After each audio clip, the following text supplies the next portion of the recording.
رسول اللہ صلی اللہ علیہ وسلم فرماتے ہیں میرے سامنے امتیں پیش کی گئی، میں نے دیکھا ایک نبی گزرا، اس کے ساتھ اس کی پوری امت تھی۔ کسی نبی کے ساتھ چند لوگ تھے، کوئی نبی گزرا اس کے ساتھ 10 آدمی تھے، جبکہ ایک نبی کے ساتھ 5 لوگ تھے، اور ایک نبی اللہ اکبر تنہا گزرا، اس کے ساتھ کوئی بھی اس کا امتی نہیں تھا۔ پھر میں نے دیکھا کہ لوگوں کی ایک بہت بڑی جماعت دور سے نظر آئی۔ میں نے جبرائیل علیہ السلام سے پوچھا یہ میری امت ہے؟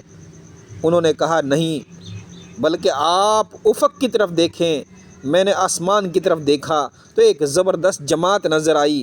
جبرائیل علیہ السلام نے کہا یہ آپ کی امت ہے، ان کے آگے جو 70,000 کی تعداد ہے، ان سے نہ حساب لیا جائے گا اور نہ انہیں عذاب ہوگا۔ میں نے پوچھا ایسا کیوں ہوگا؟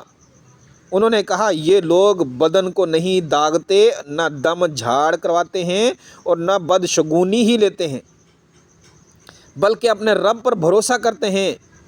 اللہ اکبر، بھروسہ کا اتنا بڑا عمل، اللہ پر بھروسہ کرنے کا یہ عمل جو ہے وہ اتنا بڑا ہے کہ انسان بغیر حساب کتاب کے جنت میں چلا جائے گا۔ حضرت عکاشہ بن محسن رضی اللہ تعالیٰ عنہ اٹھ کر آپ صلی اللہ علیہ وسلم کی طرف آگے بڑھے اور عرض کیا آپ صلی اللہ علیہ وسلم دعا فرمائیں اللہ تعالیٰ مجھے بھی ان لوگوں میں کر دے۔ آپ صلی اللہ علیہ وسلم نے فوراً دعا کر دی، اے اللہ اس عکاشہ کو بھی اللہ ان میں شامل کر دے جو 70,000 بغیر حساب کتاب کے جنت میں جائیں گے۔ اس کے فوراً بعد ایک صحابی اور کھڑے ہوئے اور عرض کرنے لگا میرے لیے بھی دعا فرمائیے کہ اللہ تعالیٰ مجھے بھی ان لوگوں میں کر دے۔ تو آپ صلی اللہ علیہ وسلم نے فرمایا عکاشہ تم سے بازی لے گیا، عکاشہ تم سے سبقت لے گیا۔ کیا ہی بات ہے، سبحان اللہ۔